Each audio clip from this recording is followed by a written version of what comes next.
Oh, but what if I told you there was a way that you could get all of that stuff for free? Like, trees didn't have to be expensive, and berry bushes didn't have to be expensive, because you're looking at going into a nursery and buying them all. But did you know if you became really good friends with gardeners, or you took the master gardening program, you literally could get that stuff for free? Because, like, I was just pruning apple trees today, and I thought to myself, oh, I should teach people how to graft their own apple trees. Like, you can do all of the trees that you have or a neighbor has. You can literally take a top of the branch and then go to the ground, and if you see any suckers that are coming up out of the ground, that's your rootstock. You can graft your rootstock and the top of the branches together and create an exact duplicate of that tree. Or you can go to some neighbor's yard with permission, because my husband would just die if I told you to sneak your pruning shears and take a snip without asking. Just go and knock on the door and say, hey, can I have a branch off of your, a stub off of your tree? And they'll go, sure. They'll give you a really weird look. And then you just take a bit. You can propagate. You can create while you're where you're at. You can make all of your own trees. Like, you could just get tons of pots and graft your own apple trees, graft your peach trees, plums. You can find people that have berries and they send runners up and you get your own berries. Don't forget plants and flowers, because the flowers bring in the pollinating insects.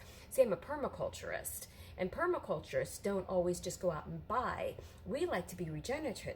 You know what I mean? It's late. And we like to create things from things that are already there. So for me, I'm literally clearing out blackberries. If somebody wanted blackberries, I'd say, hey, come get them, but they're really not the pristine. But in the meantime, while I'm clearing out the blackberries, I have a whole bunch of marionberry bushes that I let root. You never really want to do that because they take over, but I let them root in the ground. And now that I'm clearing the blackberries, because the marionberries are more pristine, then I am going through and I am digging up, like, for every one marionberry plant that I let lay on the ground and root, I got 3 marionberry plants that I'm digging up and planting in other places, which is going to triple my marionberries, which is not a bad thing in my world. So while I'm building my planters and my planting off the side of my hill, I'm dividing and propagating and layering and finding all of the ways of making the new plants. It really is an art form. Like, you can make plants out of nothing.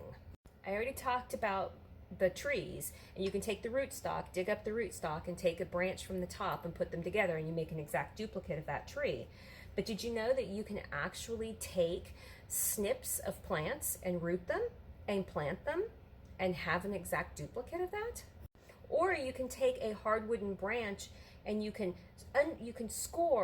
rough up this one side of it and layer it. It's called the layering effect. And you put it on the ground and put a brick or something over the top of that branch, and then it starts to root. I literally I pruned my figs a couple days ago, and one of the figs branches was laying on the ground, and when I went to go snip it and pull it out, it had roots attached to it. And you know, I should go down and show you guys that, because that is amazing. Figs are one of the easiest plants to start from just a cutting. You just you snip some off of the plant and stick it in the ground and it will root. They are some of the easiest ones.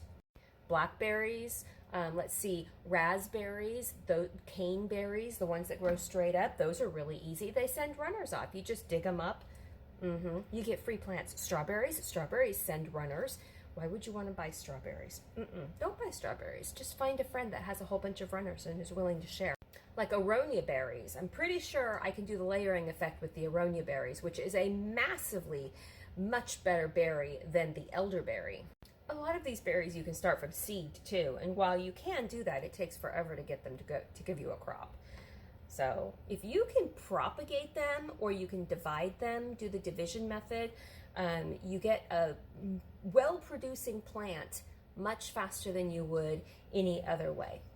And this all takes time. So while you're at your home or your residence and you're waiting for your land, you could be finding people that have the plants that you want to grow and say, hey, by any chance, can I come over and take a cutting? And just get a whole bunch of pots and put them all in your pots. And then they'll be ready to go in the ground when you have your land.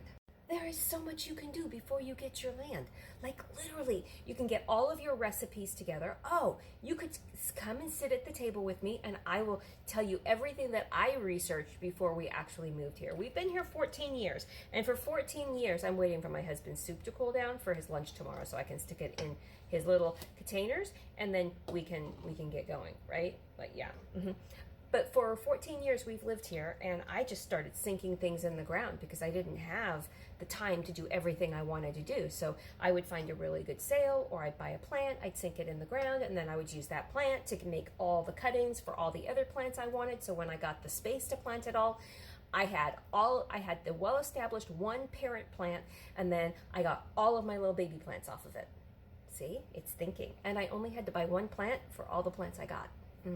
And some of the flowers that are on this property, I didn't even pay for at all. Because when you meet gardeners, they're very loving and caring. And when they have plants that they want to divide and give up, they actually will invite you over to their property, bring a shovel and bring some bags, because they're going to look at a plot on the land and they're going to say, see that right there? Take half of it and just dig a scoop. And you're going to dig a scoop and put it in the back of your pickup or in a container in your car, right? Gardeners are very giving people, and they will continue to give until your car is full, and then they will put it on your lap as you're driving away. Grapes are another thing. You can do the layering method with them. If the vines fall on the ground, they literally root right in that place, and then you cut there, pick it up, plant it where you want it.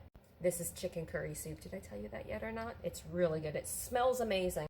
In the meantime, you can be looking at the area that you live in to see what grows best for your area. And then you can start researching where the best place to buy those plants are. Or you can get the one plant and start all the sibling plants. There's a lot you can do. Finding your favorite recipes to make. Yeah, I'm all over the place. But I could just keep going. I should probably stop now, while I'm ahead. Also a great time to look for your favorite recipes for your cleaning products, your favorite essential oil brand that you're going to want, because you're going to want to have an essential oil on hand, and you're going to want to find your favorite recipes for basic brownies and cookies and things like that. There's so much you can do right now. There's so much you can do. And take classes on how to do all of that. So once a year I usually head first every winter I choose one subject. I haven't been able to do that for a while because I've been taking care of some other issues on our land. But if you just choose one subject and then you research it, and for that whole winter, like one year I did essential oils, the next year I took the master gardening class, the year after that I took a permaculture class. I went back to college and did my college online. There's all kinds of things that you can do to learn and master your craft. So you are in a perfect place right now. You know what you want. You know how you're going to get it. You just don't know when. Now you can do all of the research and figuring out how. Like, what zone are you? Because if you're in zone 7, learn how to grow all of your plants in zone 7, all of your zone 8 plants in zone 7. That is possible. It is even possible to grow 2 zones ahead of yours. Okay, this is almost done. I'm going to get going. You guys have a great day out there, and it's really fun. The whole adventure is absolutely fun.